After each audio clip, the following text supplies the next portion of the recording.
Welcome to True Gay Crime Unearthed, a show where we unpack an episode of True Gay Crime, the podcast. I'm your host, Patrick Marano. And on today's episode, we're going to cover the political intrigue, drama, blackmailing, attempted murder by the one and only Jeremy Thorpe. Now, it's okay. If you don't know what I'm talking about, it's probably because you haven't heard the podcast. So before you continue watching this video, I encourage you to go down in the description and hit one of the podcast links so that you can listen to the podcast episode of Jeremy Thorpe.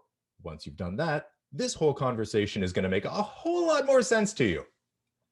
Okay, so without further ado, I would like to introduce former columnist, photographer with Maclean's Magazine, editor-in-chief of Fab Magazine, feature writer with the National Post, but most importantly, he's famed Toronto photographer doing everything from portraits to politics. My friend, Mitchel Raphael. Thank you for having me. Thank you. Oh my goodness. What a treat. Now, I just want to start because I know that we just passed the anniversary of the bathhouse raids, right? Right. That was the 40th anniversary, February the 5th, and then the protests were on February the 6th. That's insane. 40 years.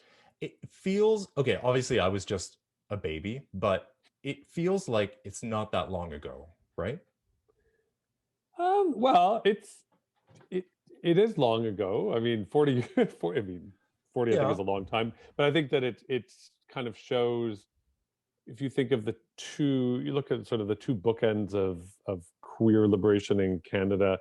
1981 was where that started, and that was sort of our Stonewall, our awakening. And then if you want to end it with 2005, we get same-sex marriage, which was 10 years before the United States, which went from 1969 Stonewall to 2015 same-sex marriage. So we kind of, Canadians we did it in a shorter amount of time. The Canadian strategy was so the Canadian strategy versus the US, why the Canadian strategy was about incrementalism, right? So you don't go for same-sex marriage on day one, which is what a lot of was more of a US thing, which held them back, right? You start off with like, one, don't kill us, two, then don't discriminate against us, please. Then you move to sort of things like same-sex benefits. Same thing with pensions. Because it's not giving anything special. Okay, you've got same-sex benefits, you have the rights to visit your partner and be the primary person to decide their care in the hospital, which was obviously a big thing in the 80s and 90s during the HIV/AIDS crisis. And then you get all those, and then it reaches the point where most people in society goes, well, you're practically married. Stephen Harper kind of sealed the deal on this when he had a free vote to reopen the debate on same-sex marriage. It wasn't even going to quit. Should we even reopen this debate? People were like, well, he had a minority parliament to begin with. Already most of his key people, most of his cabinet, the front bench, he knew were going to vote to not reopen the debate. And so then, which was a good strategy because he could turn to the religious right who were demanding to pull this back and say, did my best, had a debate, had a vote to reopen the debate, and no one wanted it. So it was more to like appease like a certain part of his base, I guess. Right. But so knowing that it wouldn't go through. Correct. It's been so long. It's been so integrated into the fabric of Canadian society that it's a lot harder to undo, unless you go complete right-wing, crazy, fascist, neo-Nazi regime where then everyone's rights, right? Then everyone's rights are just taken away. That's why it's like humans are so 2 steps forward, whatever steps back. You know what I mean? Like I just feel like once we get somewhere, then there's always somebody there pulling us back, and then we have to like fight more forward, and it's just inch by inch, and we have to fight for every inch. This is usually what I call conservative crazy management. Is like they want those people to vote for them, so they have to throw them some like socially conservative issue that will usually not pass. The problem is that you can only fool so many people so many times, and then every so often you get a more right-wing, socially conservative splinter that comes out of all this. And then the worry would be if some party like that ended up taking power because everyone becomes disenfranchised with everybody else. But right now we're in a fortunate position. We have like 4 federal parties, which Oh my we God, yeah. can, At right? least So it we can means choose it from gives, different, right, it gives you combos you want. Yeah. You want a majority Yeah. conservative, you want a minority You want conservative, a you Big want Mac majority liberal, combo? minority. Do you want onion Exactly. rings with that? You know, a Yeah, and milkshake? You're the perfect person for there's your this episode with Jeremy Thorpe. Like I didn't realize how deep. So when you were at McLean's, you know, is that where you developed your sort of political awareness? I always followed politics. I always liked politics, and I Yeah. had come from some members of my family were very political. They were like my uncle was very involved in helping Russian Jews or Soviet Jews get out of when it was in the Soviet Union. He also was very strong about going after Nazi war criminals that were in Canada. And I Okay. remember they said to him, "Why bother? Like they're so old that even Yeah. if you do the math and you're like, by the time they're caught, um, by the time the trials go through, all the appeals, what's the point?" And he used to turn around. He would say, "Rwanda, Bosnia. Look at the other genocides, and look at the genocides we're having today. And Yeah. if you don't treat it where the message is, if you engage in genocidal behavior, we will go after you until the day you die. There's no Yeah, exception." well, isn't that exactly with Donald Trump? They're like, well, what's the point? He's not president, or it happened in his waning hours as 100%. president. You need to set a precedent, and you need to Of hold course, people accountable. Otherwise, that so let's segue that political conversation into Jeremy Thorpe, because, okay, you're a lot more versed in politics, obviously, than I am. But what struck me, not for the first time, but what stands out in this is that, you know, this guy Jeremy Thorpe, he's born into a family that's already in politics and conservatives, right. and then silver spoon, like he goes to the best schools, he's surrounded by all the top people, so obviously you're set up, like when you're born into these circumstances, you're set up to for success, right? Like it's the people you meet, it's the education that you get, it's the person you're going to marry, it's all, everything is just building. Whereas the anti-hero, no, who would be the, not the protagonist, well, the guy, anyway, the guy that was blackmailing him, Scott, let's call him Scott, Right. because his last name was Scott. Right. He's born into poverty, right? And nothing, dirt poor, no opportunities for him at all, terrible education. He starts becoming like a petty criminal young, and all of this stuff. And it's just it's such this different, the circumstances that you're born into really do dictate, you know, what your future could look like, because Jeremy Thorpe would never have been the leader of the Liberal Party, you know, had he not been born into those circumstances. Agree or disagree? Correct. Yeah, he was groomed, and it's a very class system there, right? Where Yeah. they send, you send people to certain schools, and they're so proud of how many prime ministers and how many ministers, how many Yeah. politicians. It's a very the old boys club, literally. Yeah. I mean, England is notorious for that, the class system, right? Just Right. being born into something, and that's who you were. I mean, obviously it's modern days today, but it still exists, obviously. I mean, the time we're talking about with Jeremy Thorpe is you're looking more at, there wasn't the same, it was so entrenched with the class system that they really did, how would you raise that much money? Whereas now, everyone has social media, you go on, you put your ad up. Yeah. There's so many ways to reach people, and you can spend some money and you can get $10 from 1 million people, and Yep. then you've got $10 million. I'm going to do that right now. $10 each, please. Send to truegaycrime@gmail.com. Yeah, there you go. No, it's There you true. go. It's true. Or like $1 each from 10 million people. Great. Okay, thank you.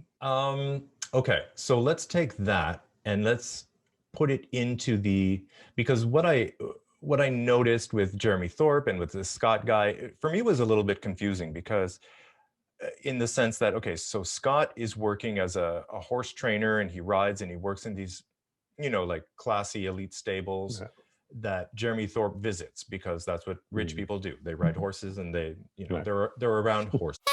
So he goes there and they meet, right? So what other reason would they even know each other except for sex? Because they come from just two different worlds. So I'm trying to put in my mind, because Jeremy Thorpe says, hey, Yeah, we were friends. We've known each other for years. We've been friends. We kept in touch, blah, blah, blah. There was never anything sexual going on. I call bull.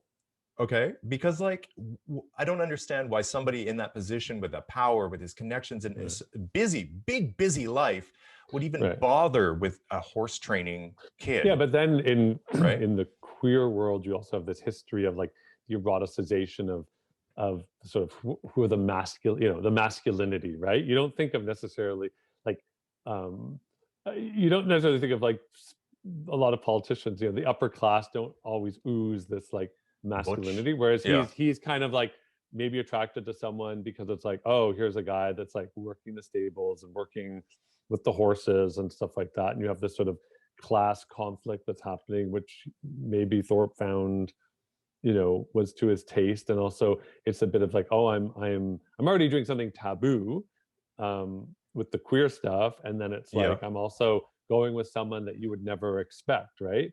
And I think that from his perspective, because he was from the upper class, he came from a position of privilege and never thought he would be caught. Well, and so that's the thing. Like Thorpe had gay liaisons, in the past. So he wasn't like unfamiliar with it. So why would he not have had sex with Scott, I guess? Like, it seems He what did, but he just has to deny. I mean, he has. he Oh, has so he has to. to. Okay, so we're saying that he did, right? Okay. Yeah. So then what I think, it becomes very much a sugar daddy situation because he's older.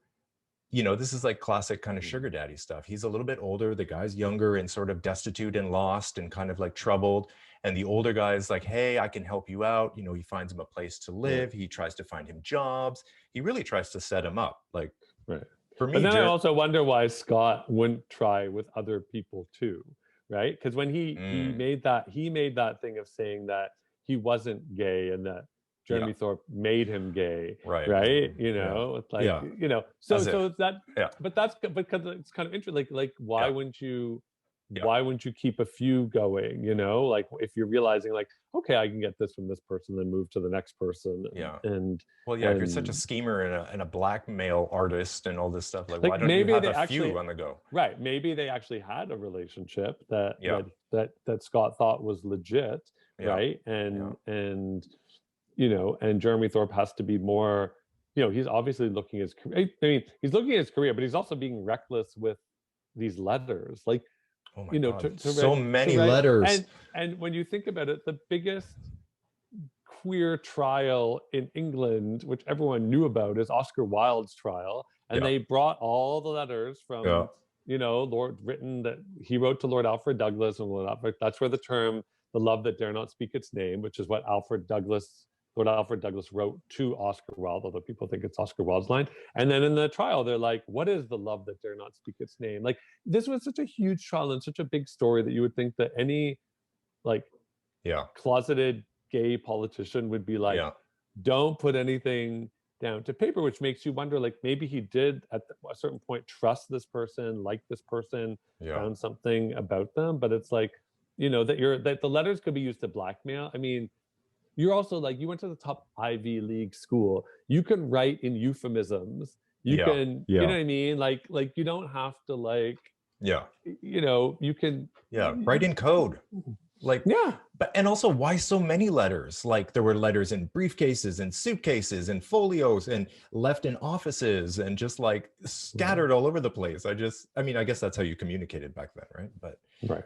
like you said, it's just taking a big risk because just his political career, I mean, was just, when it was all coming, they were saying, oh, you need to step down because of this whole scandal. And Right, obviously, and someone that's been that got that far in politics, someone that becomes the leader of a party because he became the leader of the Liberal Party, yeah, you would think is well versed enough to know what, like in these kind of cases, what to do and what not to do, and yeah, that was kind of a big that seems kind of weird, like that he wouldn't be, and that he would have some top people around him that would be able to say like, listen, you need to get the letters, you need to, maybe it's worth to saying to the person like, yeah, how many letters, maybe you lost track, but like pay him off for all the letters, get all the yeah, letters back, yeah, and and then you sign your, I don't know what they had back then. Like now we know that like in the modern times, it's $130,000 to your porn star,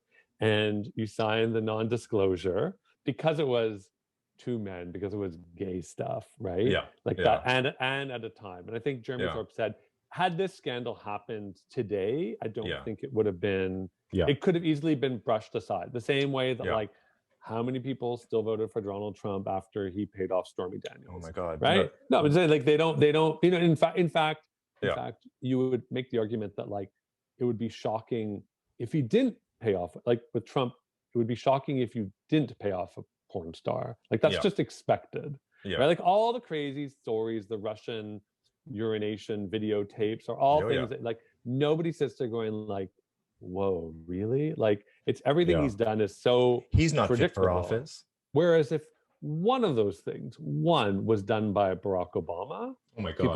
people would have freaked out. And when you're Yeah. from an oppressed community, when you're Mm. Black, when you're queer, Mm. you are held up to this. Like you have to work 10 times harder, Yeah. right? Like Yeah. like Barack Obama had no personal scandals, Yeah. like at all. Like Yeah. no one came, like didn't look at someone the wrong way, Yeah. right? Like Yeah. he He was lovely. yeah, and I miss him. he was such a family person, and you would think all the Christian values people Oh my God. should look at him and be, be like, this is What a model pillar, of, yeah. a pillar of the community. This is a role model, right? So stupid. Yeah. You see what you want to see, and you judge what you want to judge. Well, all the judgment too. Like, who are you? Like, I just so, but also with Jeremy Thorpe, the fact, I love that I have to say his full name. I can't just call him Jeremy or Thorpe. Like I have to say Jeremy Thorpe. This was like an ongoing thing too. Like it wasn't sort of a roll in the hay. There must have been feelings. I'm thinking there must have been feelings. No? Right, because why would you repeat if you're that high up and he comes from a rich family? Why wouldn't you just like go with one person, hire escorts and yeah, just do one-offs and whatever. Although then you get a lot of people that can come and testify, right? Because that again was Oscar Wilde had a lot of really? sex workers that came forward and he tried to fun. Yeah. I should read his story. He sounds fun. So okay, there's a bunch of letters as evidence of their love, quote unquote, or whatever we want to call it, and then Scott starts blackmailing him, right? So, because he's well, first of all, can we agree that Scott has some mental health issues? He's not stable, right? I mean, I'm not going to diagnose him. I'm not a doctor, but there's issues there, and it's not just I'm poor and you're ignoring me. Like he can't hold a job. He bounces around. Like But he may have struggled with his sexuality, right? You know what I mean? He may have also been.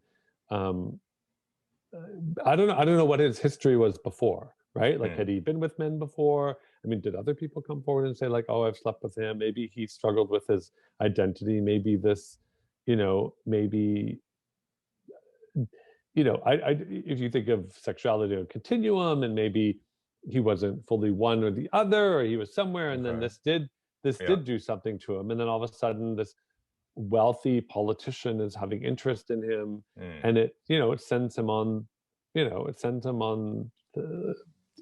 on a path where he ends up having a lot of mental health struggles because of it. Right? I mean, and then in terms of the blackmailing, I mean, this isn't just once. This goes on and on for years and years, where he threatens to release these letters and And blackmailing is so interesting to me, because it's like, I wouldn't, if somebody was blackmailing me and they had something, I just wouldn't trust that I could pay them once and they would go away. I just feel like if you give somebody some money, they're going to be like, okay, well, you're a sucker, or I've got you. Right. But that's why wouldn't you just say, you're from a wealthy family, come up with a lot of money and go through all, like, here, pay off all the letters and just do a lump sum. And then within the whole blackmailing thing, I like that. I mean, Jeremy brings in his buddies to like sort of help cover for him as well. So there's these guys in these high-powered political positions that are helping Thorpe cover his gay tracks too. Right. Which I find interesting, but only insofar as it serves their cause, obviously, because they've hitched their wagon basically to this man, right? So it's like, I'm gonna, well, like a Rudy Giuliani or something, right? Like Right. I'm going to help you because it helps me. Right, right. Which all politicians have. A lot of people have people that will just hitch politically, but also, believe it or not, there's always people that believe in you, right? They believe in what Yeah. you're doing and stuff like that. Usually, the marking of a good political leader is that you do have consistent, loyal followers. At least, if you want a population to Mm, believe in you, do yeah. you have at least 5 people that believe in you, that have been with you as you've moved up the ladder? Like, you were a political activist, you sat on the city council, then you ran provincially, and then you did federally, and then will these people Yeah. be with you because they actually believe in you, which usually is, not always, but usually is a sign that the person has some sort of integrity and also is a principled person, because the people will be backing, would back them. Well, so he obviously had some very loyal friends who either they must have believed in him and his message, because these people got into a room where he said, basically, we need to get rid of Scott. How Right, are we going to do this? Like, we're talking about murder at this point. right, Like, how are we going to get rid of this man? And I think it's, now this part is funny, the fact that they go this really circuitous route to find somebody to commit this crime. And I would assume, I mean, I don't assume that everybody that's connected politically has connections to find somebody to murder somebody. right. But if you have money and power, it's probably a few steps away. It's not as hard as, maybe. Mm. But in this case, it seems like it was really weird, because they were like trying to come up with a plan, and then trying to tell Thorpe, well, maybe not. And then Thorpe was like, let's do this, let's do that. And then they're like, oh, let's talk to the carpet salesman. And then the carpet salesman talks to the fruit machine sales vending Right. guy. And then he's like, oh, I know a pilot. And then they go and talk to a pilot. And it's just, it's a comedy. For me, it's a comedy at that point. Like, who are all which these is people? which There's is the interesting, Uber because driver. people, right, like, because like, if you're that high up in politics, you think that maybe not you yourself, but there's always like, Yeah. there's always someone, a friend of a friend, that knows somebody that can break kneecaps, Yeah. Right. kind of Right. thing, That's what I right? assumed. Like, Yeah. that kind of thing, right? Where it's like, Yeah. it's just, which makes it wonder why, like, I don't know. It shows you maybe just that how he was as a politician, like, because he can't even, if you can't come up with a way to, even if you fumble it, but there was such a bad fumble, So so bad. yeah, Yeah. Like, terrible. And and yeah, and and they it's almost kill. like, I feel like he said, we have to do this. And then he kind of put it in their hands to Right, accomplish and to go through with the plan. And they were the ones that were kind of fumbling around with it. And then I feel right, like he kind of just stepped away and was doing his job while this was all going off on the side, when he should right. have maybe had a bigger, well, then he would really be implicated. But he Well, was already. usually politicians, most politicians, especially high up, will always, you have to have the, like, the who resigns, like, who takes Yeah. the bullet for you, like, Oh oh, yeah. like, like, oh, this got whatever. Okay, my chief of staff is resigning. The binder got lost. My aide to blah blah blah is going to resign. Right, Right. they Right. always. And then there's always this sort of like, well, did the person know? And like, I don't know. That's always been a political game where you don't tell the leader What is that what called? There's they a, do. how does that, how do you, what is that? The plausible deniability, right? Right, right. So you always, and then it, depending what it is, right? So then there's always the, oh, well, the leader gets to say, oh, I didn't know anything about this, right? Yeah, exactly. But then depending what it is, then other times opposition will jump and go like, well, how could you not know? Let's talk about the botched murder, because I have some questions. Um, First of all, the pilot, goes to Scott and he's like, hey, I'm going to pick you up in my car and we're going to drive out to, I forget the name of the town, just basically to get him alone, right? And then when he goes to pick up Scott, Scott has a dog that he just bought. So Scott's a huge animal lover too. Like, this was always throughout his life and everything. He's just always had animals all over the place. So in this instance, he has a Great Dane named Rinka that he just got. Great Dane, like, not even like a teacup poodle or something. Like, so it just Right. makes the story so much worse because it's a big dog, and that newly acquired too. So then they drive out to such and such town. Um, they stay in a hotel, and then the pilot runs some errands or does something. Then under the cover of darkness, he's like, okay, we have to drive back now that the sun has set, And so they all pile in the car, and then they're driving down the street, and halfway home on a deserted stretch of the street, he's like pretends to get tired, and he's like swerving on the street. And he's like, oh, can you take over? So then Scott's like, oh, okay, sure, I'll drive. So he gets out, and Rinka comes out after him because she thinks, oh, we're going for a walk, hurrah. And they go around to the other side of the car. And then the pilot doesn't get out of the car yet. He's just sitting there. And then he pulls out a gun. And then he doesn't like dogs. He's like afraid of dogs. So just the dog being there in the first place was like freaking him out. So he shoots the dog in the head. Like, that's your choice? You're going to shoot the dog first? Like, why don't you get the job done first? So that's ridiculous. The dog dies. Then he goes to shoot Scott, and it misfires like a few times. That's the Hollywood, the story you can't. What is going on right now? Like, a botched murder, it doesn't even begin to describe, and he doesn't even get out of the car and beat his head in with a rock or anything. Like, he drives away in like a panic. Right. Leaving the guy with the dog. Okay, wouldn't maybe have a backup gun, or something like that. What the hell? What is that? Which is, I don't know, maybe it's like, it's a sign of like, just don't let people inexperienced, don't hire a pilot to murder somebody. Hire an assassin. When someone doesn't know what they're doing, and this is the classic in politics. When you elect someone that doesn't know what they're doing, when you elect someone with no experience, like a Trump, this is what you get. Right. So when you hire an assassin that's not even an assassin. They're just a pilot who wants money. Right. So you get what you pay for. Right. So it's but I think this is why they made it into like a mini series, because it's like they have to be like, oh my God, like you can't write this, you can't make this stuff up. You can't. Right. You couldn't. If you did, somebody would be like, that would never happen. Right. But then that was just, but it just seems, it was such a weird murder plot to begin with, and their choice of doing it. Like, why would you even, go all like you could have just told them, hey, I've got your, what is that card he keeps losing. Hey, I got you a new one. Meet me here, and I'll give it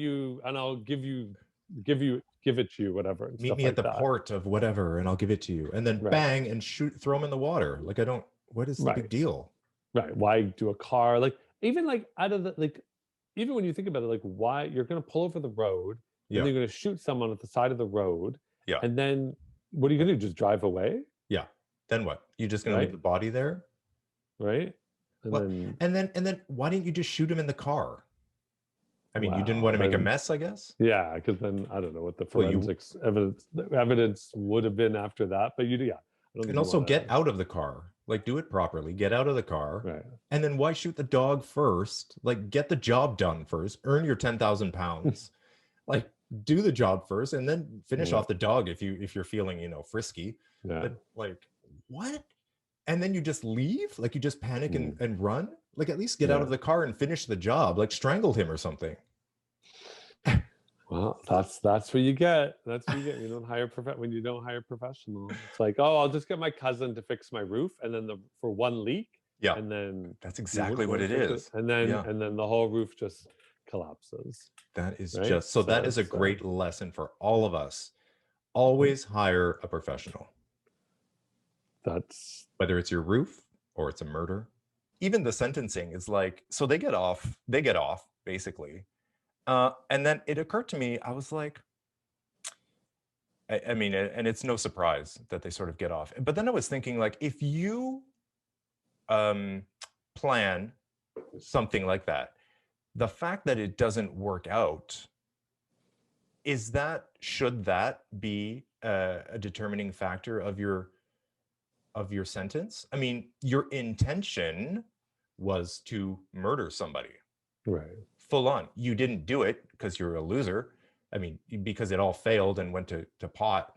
But I don't know. I feel like the sentence for even planning something like that should be pretty severe.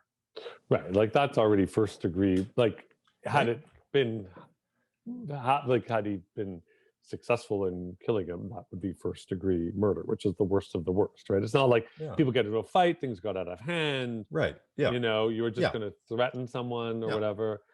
This is premeditated, planned out. So yes, that's the worst of the worst of the worst. That's like, you know, that's where if like you have a death penalty in your country, that's usually when they would use that, or you would be locked up for life. I think right? so. Yeah, You know? I feel like that should be, you know, the penalty, because it's like your intention flat out was to murder somebody, and premeditated. I mean, that's goes without saying in this case. So it's like, I mean, the thing is with Scott is that the other factor is if you're gonna blackmail someone, you kind of have to be prepared to come in with a queer sex scandal. You have to be prepared to come out too. Like you're going to live the rest of your life, right? As true. Also, so sometimes Thorpe could have just, if he would have just been like, "I'm not giving you any money," or "Here's my final deal. If you come here again, you're never going to get anything more," and that's it. So it would have made Scott maybe rethink. You know, although his argument was that Thorpe made him, you know, made him gay and that stuff. Okay, so final question. Today, I mean, there's a lot of scandals everywhere, obviously, a lot in the US and stuff. What do you think the difference is between this type of scandal with Thorpe and Scott in that time in that country versus a scandal of today where there's, like, say, a conservative, a super conservative who's caught with you know, meth and a hooker?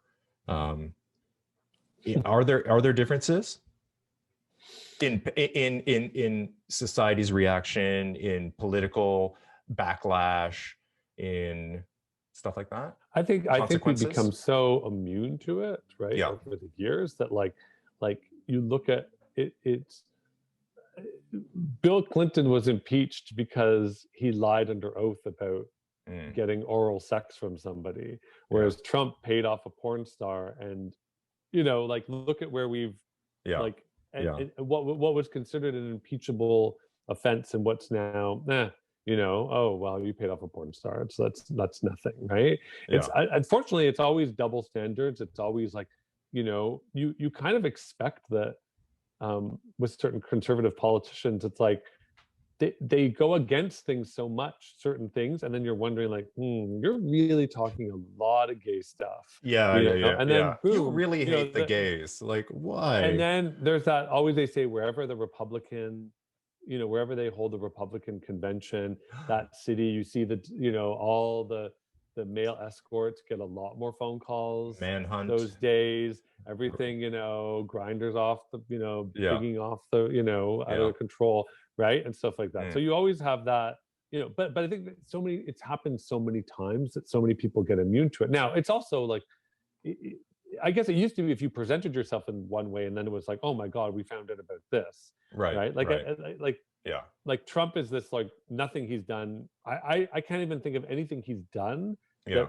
anyone would be like, oh my God, I'm shocked, you know, that he did that. So sometimes it's still, in today's context, it's like, who does it? The conservative sex scandal, it's always like, oh, of course they go to the dominatrix, of course, you know what I mean? So it's the extreme, you know. Well, that's why I said meth, like, and then he's caught in meth sex with some escort, like, it's always but you expect, it can't just be gay sex, right? You expect that from you know, a conservative politician, right? Like, what you wouldn't expect is, like, I guess what would shock you about Trump is, like, can you imagine if Trump had been secretly was funneling money and giving it to, like, orphanages all over the world? Well, yeah. Like that, so the shocking thing would be like if he was doing something good, right? Like if he did that, people would be like, "What? Donald Trump did did something good?" Well, actually, if he was in a gay sex scandal, I would be surprised.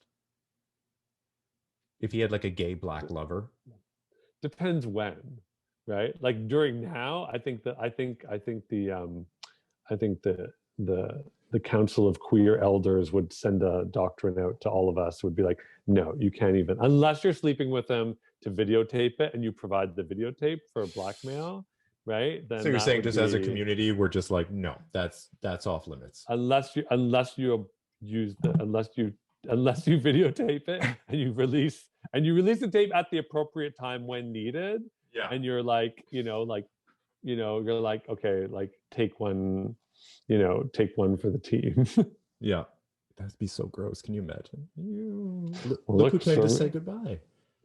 Look who came to say goodbye. That's so cute. He like was pawing at my leg. Daddy, you're not paying attention. He only gives you a certain amount of time, and then that's. Oh yeah, this is my producer. This is my producer, Maluma. He tells me when we're done.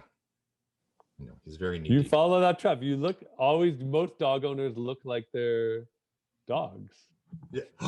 Am I starting to look like him? Oh, 100%. Look at the shape of the face, like this, whatever, and stuff like that. Oh, like a long face. Yeah. Mitchell, thank you so much for doing this today. I hope you had a good time. No, it was great. It was a great podcast, and I hope people listen. And me too. You're doing great work. Oh, thanks. Yeah, no, it's fun. It's fun. It's murder and like dismemberment. And actually, the Jeremy Thorpe one was one of the more tame ones because it was an attempted murder. Nobody even dies. So Mitchell, where can people find you? If people are looking for, I love doing creative photography collaborations. I love doing the political stuff. So if people want to find me, they can go to www.mitchelraphael.com, and that has also links to most of my social. Thank you so much. Oh, my pleasure. All right, so we see you next time. Let's do it again. Oh, you got too excited. I'm sorry, I knocked my thing there. Oh, I love your cup. It's so cute. Well, you had true gay crime. I had to have like something that's yeah, it's cute.